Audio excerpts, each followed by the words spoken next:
Hey everyone, it's Libby from Meister Tarot. I'd like to acknowledge the Worimi First Nations people, W-O-R-I-M-I, and welcome to you, your guides, my guides in the universal energies. Now, I had a question a couple of days ago to have a look at, and I'm going to read this slightly different in news that came out overnight. The Italian government declared that it was going to charge the Italian banks 40% on their profits as a one-off penalty tax for their, basically, put it this way, obscene profits that were made during periods of high loan interest but low deposit interest. Now, Spain and Hungary have already imposed these taxes. What happened? The Italian government announced the market plunged, and since then they have backtracked and watered down and said, well, we're still going to impose the tax, but it will be at no more. It will be capped at 0.1% of a bank's total assets. So I just want to have a quick look to see. I just want to have a look at the European economy in regards to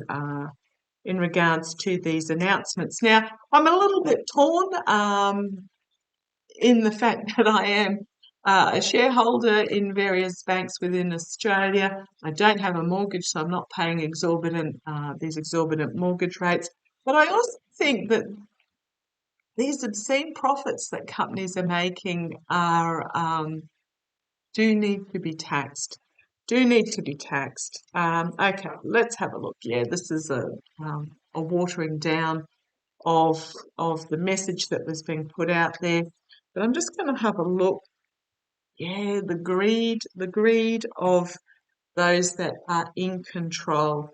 So I'm actually not adverse to these obscene profits being taxed because it is about literally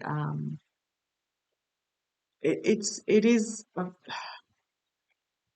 you know what I'm getting at, and here we have overseas entities.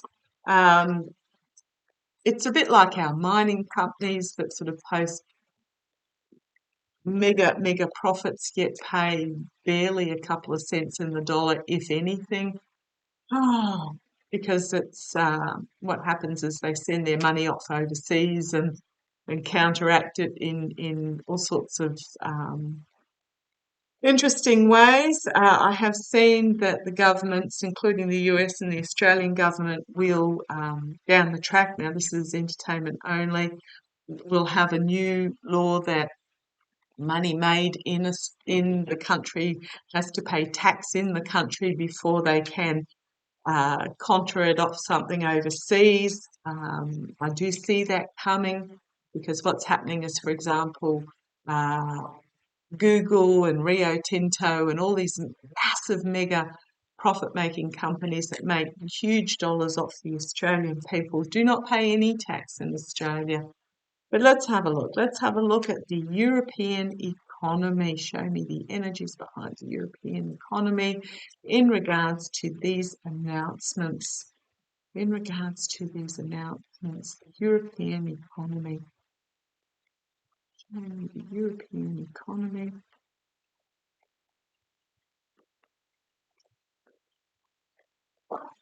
Okay. What I'm getting is that the governments need to claw back some of the money they expended during COVID.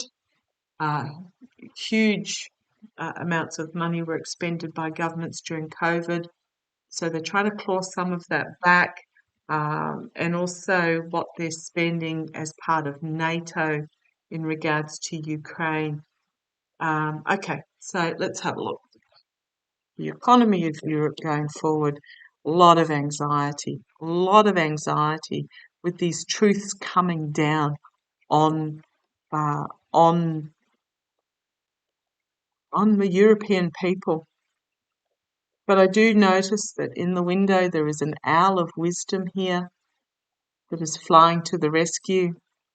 So in the face of this anxiety that is coming down on the European people, there is this wisdom that is coming forward by the legislators.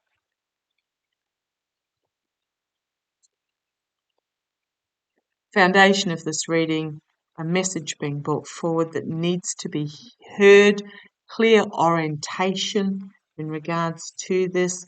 And these legislators, they need to learn how to explain with clarity what's happening. In the past, a difficult decision where the blindfold needed to be lifted, but it is in the past.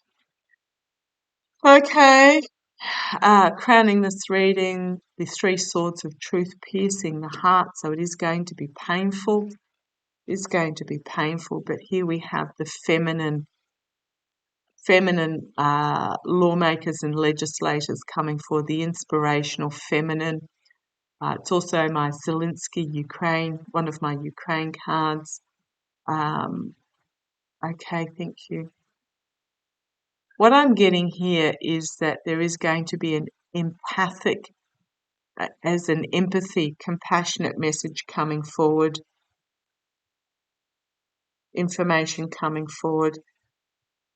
Externally, slow and steady progress forward back to financial stability.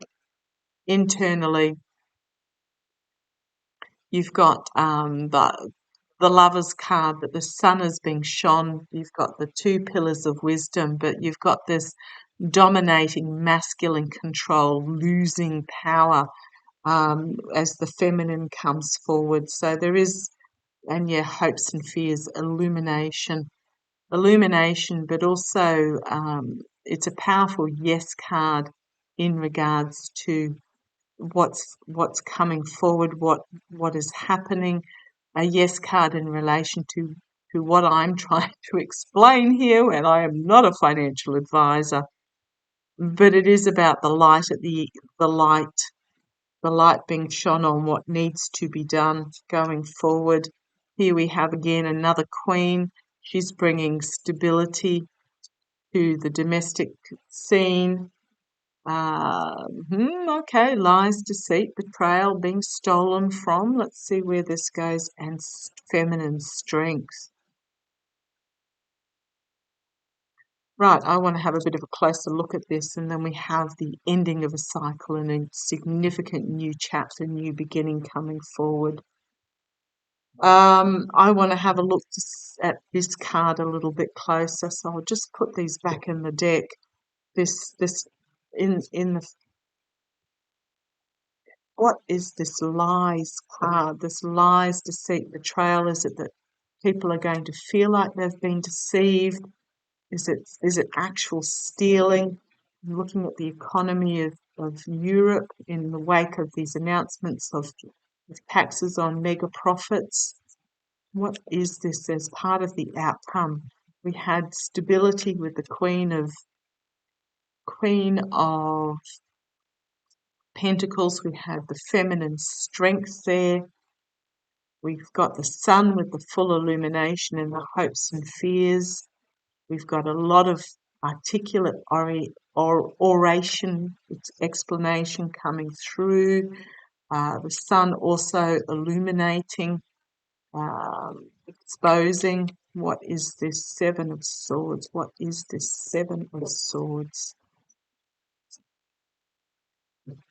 The burden of the message, information being brought forward that will be quite fiery, and a new beginning. And these are all wands. This is about a new start, a new plan, a new way of doing things. I'm getting, what I'm really getting is that it's about stealing that has gone on in the past. Stealing that has gone on in the past. Disappointment in what's being brought forward. It's going to bring about, the truth is going to bring about downfall and retreat and a tower moment. Okay, thank you. What I'm really getting is this is about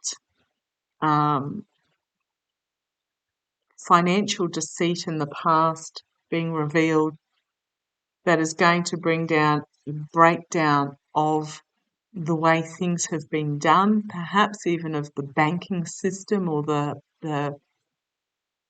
yeah, and a rebuilding of something stronger that is more beneficial. And I'm getting here that there is this offer that's going to be made to the banks to do so. And I don't even know if it's an offer. I think they're going to have it enforced on them because here we have the feminine inspirational energy coming forward as well. Secrets being revealed, brought to the light and revealed, that's going to bring down of what's gone on in the past, that is going to bring forward a new stability. And again, we've got the feminine there as well. On the base, we've got this anxiety, but you've got the owl of wisdom coming forward, full illumination of poor choices made from greed. We've got prosecution, and it is going to be a crossroads moment where the blindfold will be lifted on the abuse by this masculine greed energy and it's going to be revealed, and the truth is going to move forward.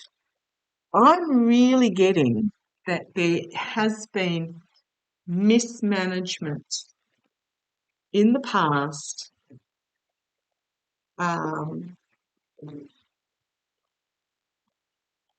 that's going to be revealed. And I'm getting that it's in regards to the banking system, and it's going to bring about banking reform. And we've got a lot of feminine energy coming forward there. But yeah, this is okay. Thank you. What they're telling me is these mega profits that the banks are making are fully exposing the abuse of the power of the banks, and it's going to stimulate reform. That I think is going to be quite positive going forward, but it is going to be a bit of a in the meantime. Yeah, I don't see it being bad. I don't see it being bad. Um, I think it's going to bring forward a more compassionate and empathetic system that I think is required. Okay, thank you for joining me. Loved you all. Take care.